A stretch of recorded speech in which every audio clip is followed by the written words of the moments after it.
labs, ayan o, si Pip ang aming chef. Magtutula siya ng manok. Ginisa na niya mga labs yung bawang, sibuyas, luya, at saka kamatis. Yan mga labs. Yan ang aking Pip. Tapos mga labs, mayroon pa akong natirang paksiw na binalot sa santol. Iinitin ko lang yan. Sarap na yan mga labs. Lalo nang masarap yan kasi pangat na yan. Pangatlong init. Ngayon, ilalagay na niya ang chicken. Ayan mga labs. Binabad na yan sa asin mga labs. Kaya malasang malasa na yan.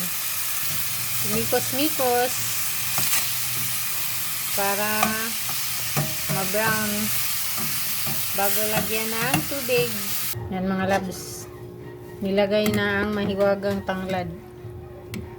Yan ang pinakamasarap sa tinula mga labs, yung may tanglad tsaka luya, kasi yan yung mangingibabaw na amoy.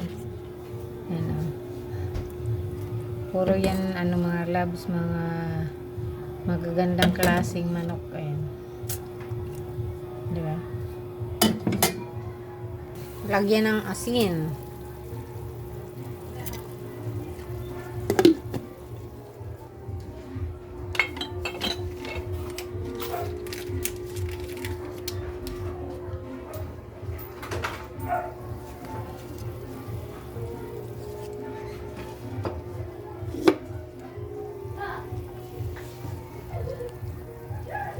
Nakakatakot yung ugaling ganyan, Jay.